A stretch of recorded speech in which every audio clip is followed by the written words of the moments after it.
¿Quién nos acompaña? ¿Quién nos acompaña esta tarde en el análisis? Vea usted.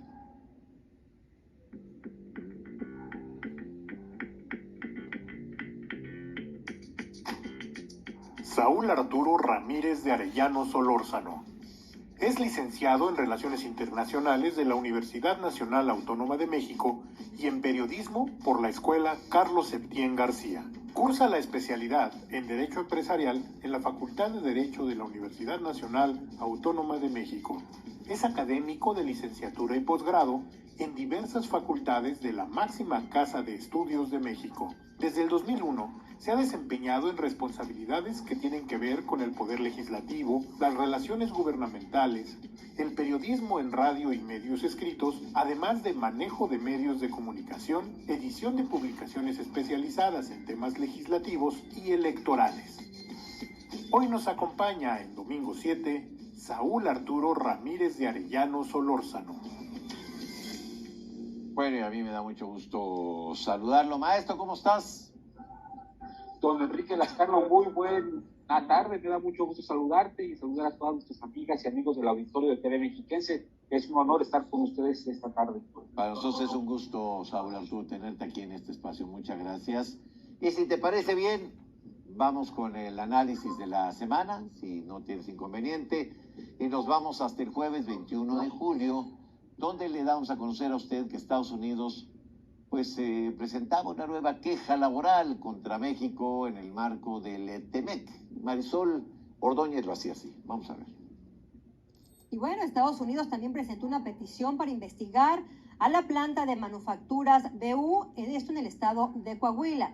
Catherine Tai, representante comercial de Estados Unidos, afirmó que la empresa mexicana niega los derechos de libre asociación y negociación colectiva de los trabajadores. Esta es la quinta queja laboral que el gobierno de Joe Biden presenta ante el gobierno mexicano en el marco del TEMEC. México tiene 10 días para aceptar o rechazar esta petición.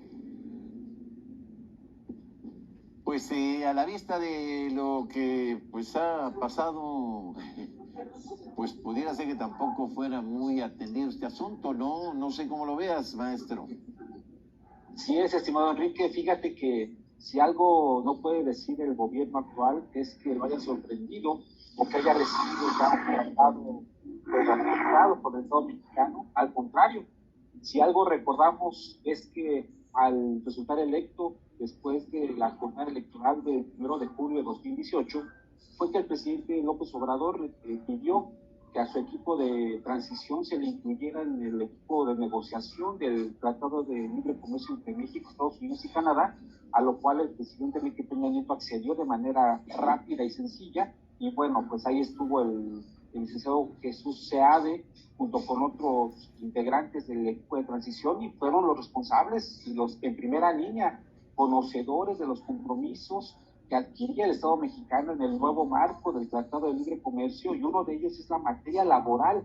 Es algo muy importante, muy relevante, que desafortunadamente ha sido desatendido, Enrique, como bien decía nuestra compañera, es la quinta queja que el gobierno de Estados Unidos entabla en contra de alguna empresa, también estadounidense, establecida en México, por incumplir con algún aspecto del Tratado de Libre Comercio. Estamos hablando sobre todo de la capacidad que deben de tener las y los trabajadores para elegir a su nuevo sindicato en un marco de elecciones transparentes, limpias, imparciales, y en ese sentido, pues es un aspecto que se ha descuidado, Enrique, pues para variar, en el actual gobierno federal no estamos del todo comprometidos con los nuevos compromisos que estamos adquiriendo en el Tratado de Libre Comercio, y lamentablemente las quejas, las solicitudes de consulta pues van a brillar, pero porque van a estar sucediendo una tras otra, no solamente en materia comercial, sino ya vimos en materia laboral, en materia ambiental. Entonces es importante que nosotros como sociedad entendamos que estamos en un nuevo marco de interdependencia con América del Norte, que hemos adquirido compromisos, y por el bien de nuestra economía, de nuestro bolsillo, ¿no? Porque no es posible dividir, miren, pues estos dependen del Tratado de Libre Comercio y estos no.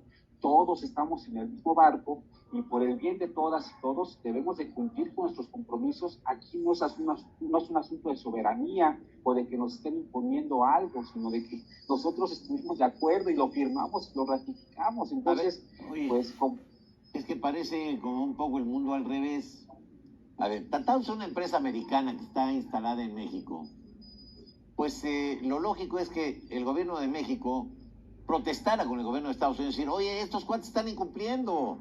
No le están dando a los trabajadores la opción de decidir con quiénes quieren que sean sus representantes laborales. No, es al revés. Estados Unidos dice, esta empresa que es nuestra está incumpliéndole a ustedes. Así es, porque en el marco de las leyes, ¿no? Exacto, sí, es algo pues que pudiera ser contradictorio, pero es parte de las quejas que Donald Trump logró congregar en torno a sí, que resultó victorioso hace seis años en el entorno del Tratado de Libre Comercio, y que al final de cuentas está cobrando pues consecuencias para nuestra economía, pero por el bien de todas y todos debemos asegurar que las y los empleadores pues garanticen elecciones transparentes y limpias para los trabajadores y que pues elijan libremente a sus representantes sindicales. De otra forma, pues vamos a estar pues permanentemente inmiscuidos en conflictos laborales, Enrique. Efectivamente, como tú lo dices, es una empresa americana, pero que está funcionando con base en el marco laboral mexicano.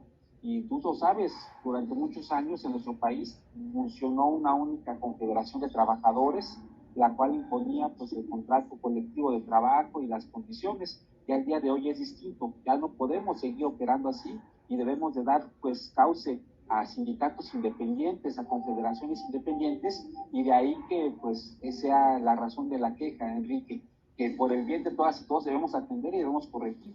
Estoy de acuerdo contigo. Bueno, pues ahí está este asunto que se suma pues a otros reclamos que ya vienen ahí del tema de incumplimiento, según dicen las autoridades o los empresarios de Estados Unidos y Canadá, en el tema de energía. Habrá que ver pues cómo se procesan estos.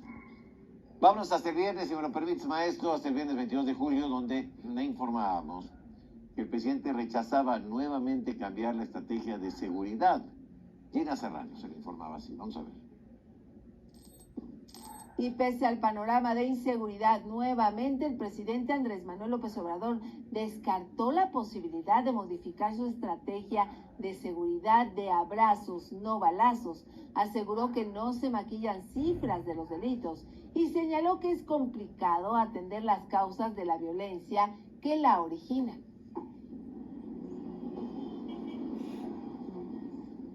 Bueno, se ha insistido mucho en el tema de modificar la estrategia de abrazos no balazos. El presidente ha insistido en que no la van a modificar, que no se maquillan cifras.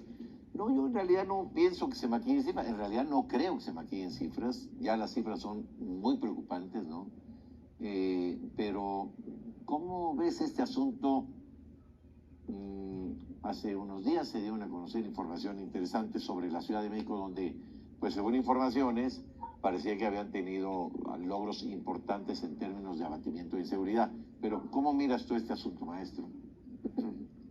Pues lamentablemente, Enrique, cuando uno diseña una política pública, lo hace en el escritorio, lo hace con base en la teoría, en ciertos estudios, cierta perspectiva, pero cuando uno aterriza la estrategia ya en los hechos, pues evidentemente debe ser una estrategia que cambie, que tenga la capacidad de adaptarse, de corregir y de responder a los requerimientos que ya se presentan en la vida real y cotidiana. Es realmente impensable que el presidente crea que hay estrategias para siempre, que hay estrategias sin modificación, que así como se diseñó en el escritorio deban de permanecer incólumes ya en la práctica, porque evidentemente serán estrategias que no funcionan y que no rinden ningún resultado. Lamentablemente, Enrique, vemos que en la actual Administración Pública Federal no existe estrategia para fortalecer al campo, no existe estrategia para fomentar el empleo, no existe estrategia para fomentar el crecimiento económico y tampoco, lamentablemente, existe estrategia para fomentar el crecimiento económico y mucho menos la seguridad pública. Esto que hemos escuchado de abrazos y no balazos es solamente un eslogan pero que no se encuentra respaldado, sustentado en ningún diagnóstico, en ningún plan de acción que nos permita a nosotros como gobernados tener la certeza de que las autoridades van a accionar toda su capacidad, todo el recurso público y toda su voluntad para rendir resultados. Lamentablemente, Enrique, nosotros lo podemos ver tanto en el Plan Nacional de Desarrollo como en la Estrategia de Seguridad que fue aprobada en el Senado de la República, que no hay estrategia, no hay ningún tipo de indicio que nos permita a nosotros tener la certeza de que vamos a vivir mejor en 1 o 2 años. No existe estrategia. Por ello es realmente pues una burla, ¿no? Que en estricto sentido el presidente diga que no va a haber cambio en la estrategia cuando no hay estrategia. Mejor que dijera que va a haber una estrategia ya, por fin, al final de cuentas, que nos permita vivir mejor, pero no existe, Enrique, lamentablemente, una estrategia de seguridad pública. Lo único que existe es un eslogan que al paso de los años se ha vuelto pues ya una burla, pero que no encierra en sí un aparato analítico, un aparato administrativo que nos permita pues entender a qué se refiere el presidente con este eslogan. Bueno, pues ahí está. ¿Me deja seguir una pausa, maestro? Me acompaña usted a una pausa aquí en Domingo 7. Regresamos después de la misma. No se vayan.